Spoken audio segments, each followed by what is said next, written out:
పుట్టినరోజు పార్టీలో దీపా కార్తిక్ల గురించి తప్పుగా మాట్లాడిన నరసింహ చెంప పగలగొట్టిన సుమిత్ర షాక్లో పారిజాతం. ఇంతకు ఏం జరిగింది? అసలు దీపా కార్తిక్ల గురించి నరసింహ తప్పుగా మాట్లాడమేంటి? అసలు దీప ఎక్కడుందన్న విషయం నరసింహ ఎలా తెలుసుకున్నాడు? మరి సుమిత్ర ఎందుకు నరసింహాన్ని కొట్టింది? పారిజాతం ఎందుకు షాక్ అయింది? ఇదంతా కూడా వీడియోలో చూసి తెలుసుకునేద్దాం.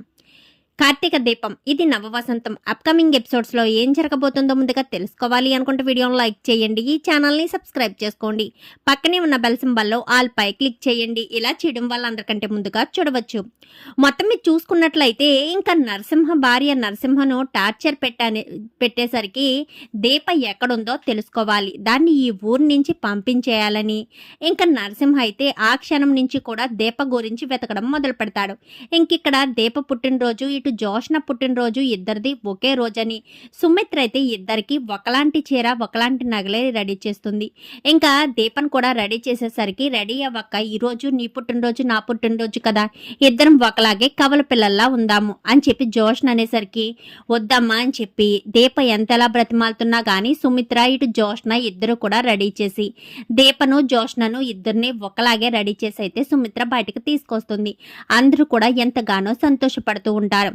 పారిజాతం మాత్రం తట్టుకోలేకపోతూ ఉంటుంది. ఎందుకంటే నా మనవరాలతో పాటు ఇదెవరు, ఈ అనామకురాలు రెడీ అవ్వడం ఏంటి, దాంతో సమానంగా ఇది ఉండడం ఏంటి అంటూ ఇంకా మాట అనేద్దామనుకుని ముందుకొచ్చేసరికి పెద్ద అయితే ఏం మాట్లాడుతున్నావు, నువ్వు నోరు మూసుకుని సైలెంట్గా ఉండు, సుమిత్రకు ఎప్పుడు ఏం చేయాలో అన్నీ తెలుసు, సుమిత్ర ఇలా మన కంటి ముందు కనిపిస్తుందో అంటే దానికి కారణం దీపే కనుక లేకపోతే సుమిత్ర ఈరోజు ఇలా కనిపించేది కాదు అని చెప్పాను. కానీ అవును మామయ్య గారు, మీరు చెప్పేది నిజమే, నేను జన్మనిచ్చిన కూతురు, నాకు జన్మనిచ్చిన ఈ కూతురు ఇద్దరు నా కళ్ళ ముందు ఒకే రోజు పుట్టినరోజు జరుపుకోవడం నాకు చాలా సంతోషంగా ఉంది అని చెప్పి ఇంకా సుమిత్ర అయితే ఎంతగానో సంతోషపడుతూ ఉంటుంది. ఇంకా దీప కోసం వెతుక్కుంటూ సుమిత్ర వాళ్ళ ఇంటి దగ్గరికి వచ్చేసరికి ఇక్కడే ఉంటుందన్న విషయం తెలుసుకుని లోపలికి వస్తూ ఉంటాడు. ఇంకా ఆడుకుంటూ బయటికి వెళ్ళిన శౌర్య నరసింహను చూసి చాలా కంగారుగా లోపలికి వచ్చి కార్తిక్ అంటూ వస్తుంది. ఏమైంది రౌడీ అని చెప్పాను. కానీ అదే ఆ మీసాలు గెడ్డాలున్న అతను ఇక్కడికి వచ్చాడు, నాకు చాలా భయంగా ఉంది కార్తిక్ అంటూ మాట్లాడేసరికి ఎవరి గురించి మాట్లాడుతున్నావే రౌడీ అని చెప్పాను. కానీ ఇలా రా కార్తిక్ అంటూ చేయి పట్టుకుని బయటకు తీసుకెళ్తుంది. నరసింహ రావడం చూసి గబగబా కార్తిక్ అయితే వెళ్తాడు. ఏంట్రా ఇక్కడికి వచ్చావు అని చెప్పాను. కానీ నువ్వేంటి ఇక్కడున్నావు, ఓహో అది నువ్వు ఇక్కడే ఉన్నారా అని దూరం నుంచే దీపం చూస్తాడు.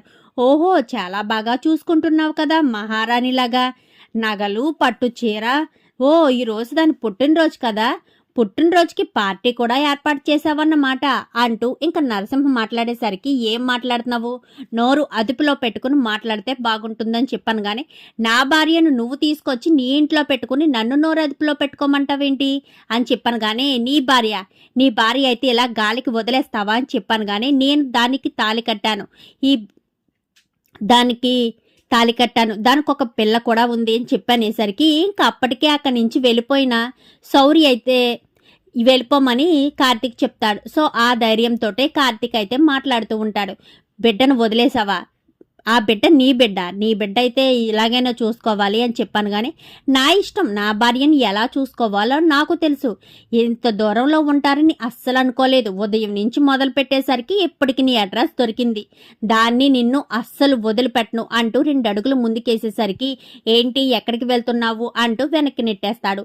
ఏంట్రా నా మీదే చెయ్యేస్తున్నావు, ఆ రోజు గుళ్ళో నా బెల్లం కొంగు పట్టుకున్నానని ఆ రోజు కొట్టావు, పోనీ ఆ రోజు నేను దాని మొగుడినన్న విషయం నీకు తెలియదు, ఈ రోజు కూడా తెలుసు కదా, ఈ రోజు కూడా నన్ను అడ్డుకునే ప్రయత్నం ఎందుకు చేస్తున్నావు అనగానే ఇక్కడికి వచ్చి ఇలా గొడవలు చేస్తే అడ్డుకునే ప్రయత్నం చేయనా ఏంటి, ఓహో అంటే ఇప్పుడు దానికి నీకు సంబంధం ఉంది కదా, సారీ దాని మీద ఒక్క మాట కూడా పడనివ్వవు కదా నువ్వు అంటూ ఇంకా మాట్లాడేసరికి ఏం మాట్లాడుతున్నారా, దీప అలాంటిది కాదని చెప్పాను. కానీ అయితే నువ్వు అలాంటోడువా, అయినా దీప అలాంటిదో కాదో నాకు బాగా అర్థమవుతుందిలే, ముక్కు మొహం తెలియనోడు కూడా కూతుర్ను పంపించడం, అది కూడా నీతో షాపింగ్లకంటూ అక్కడికి ఇక్కడికి తిరగడంతో అర్థమవుతుంది, దానికి నీకు ఏం సంబంధం ఉందో అంటూ ఇంకా మాట్లాడేసరికి ఏంట్రా ఎక్కువ వాగుతున్నావు అంటూ ఇంకా నరసింహన్ అయితే కార్తీక్ కొడతాడు. కొట్టేసరికి వెంటనే తన చేతిలో ఉన్న కత్తి తీసి కార్తీక్ని పొడబోయేసరికి అప్పటికే కార్తీక్ని శౌర్య తీసుకువెళ్లడం చూసిన సుమిత్ర వెనకాలే వస్తుంది. ఇంకా వీళ్ళిద్దరు మాటలు విని ఎప్పుడైతే నరసింహ కత్తి తీస్తాడో గబగబా సుమిత్ర అయితే వచ్చి నరసింహ చెంప చెల్లుమనిపిస్తుంది. ఏంట్రా ఇక్కడికి వచ్చి నోటుకొచ్చినట్టల్లా మాట్లాడుతున్నావని చెప్పాను గాని, ఓహో మీకు కూడా సంబంధం ఉందా, వీళ్ళిద్దరికీ సంబంధం ఉందన్న విషయం మీకు కూడా తెలుసా ఏంటి, సపోర్ట్ చేస్తున్నారు అంటూ ఇంకా సుమిత్ర గురించి కూడా తప్పుగా మాట్లాడేసరికి, ఏంట్రా నువ్వు మాట్లాడేది దీప గురించి, దీప ఎలాంటిదో నాకు తెలుసు, దీప నిప్పు, అలాంటి భార్యను వదిలేసినోడు నువ్వు అసలు మనిషివే కాదు అని చెప్పనేసరికి, వదిలేకపోతే దాంతో ఎవడుంటాడు, అది ఇంట్లో అడుగు పెట్టగానే తన తల్లిని కోల్పోయింది, తర్వాత మా మావయ్య కోల్పోయాడు, ఇంకా దాన్ని పెళ్లి చేసుకున్న నష్టజాతకుల్ని రాళ్ళని నేను చూసుకుంటూ ఉండాలా, అందుకే దాన్ని వదిలేశాను అంటూ మాట్లాడేసరికి, దీప గురించి తప్పుగా మాట్లాడుకో, దీప చాలా గొప్పది, దీపే కనుక లేకపోయి ఉంటే ఈరోజు నేను ప్రాణాలతో ఇలా కళ్ళ ముందు కనిపించేదాన్ని కాదు అంటూ మాట్లాడేసరికి, ఓహో అందుకు మీరు దాన్ని తీసుకొచ్చి ఇంట్లో పెట్టుకుని మహారాణిలాగా నగలు పట్టు చీరలు వేసి మహారాణిలా చూసుకుంటున్నారనమాట, అందుకే నేనంటే దానికి బొత్తిగా భయం లేకుండా పోయింది, ఊర్లోంచి వెళ్ళిపోమన్నా కానీ వెళ్ళిపోకుండా ఎక్కడే ఉంది, దానికి ఎంత ధైర్యం, దాన్ని ఇప్పుడే తన్ని అవతలకు తరిమేస్తాను అంటూ 2 అడుగులు ముందుకు వేసేసరికి ఇంకా వెంటనే కార్తీక్ అయితే ఒక తోపు తోస్తాడు, వెనక్కి పడిపోతాడు నరసింహ అయితే. ఇదంతా కూడా పారిజాతం చూస్తుంది. ఏంటి అత్త అల్లుళ్ళిద్దరూ బయటికి వెళ్ళిపోయారు అని వెనకాలే వచ్చిన పారిజాతం ఈ గొడవ అంతా చూస్తుంది. ఓహో వీడెవడో మనకు పనికొచ్చేటట్టే ఉన్నాడే అని అనుకుంటుంది. ఇంకా బయటికి గెంటేసిన నరసింహం, చూస్తాన్రా నిన్ను దాన్ని వదిలిపెట్టనంట అక్కడి నుంచి వెళ్ళిపోతాడు. ఇంకా బంటుని పిలిచి పారిజాతం వాడు అడ్రస్ కనుక్కో, వాడితో మనకు పని పడిందని చెప్పి అనేసరికి వాడు అడ్రస్ అయితే కనుక్కుని ఇంకా పారిజాతం బంటు ఇద్దరు కూడా నరసింహాన్ని కలుస్తారు.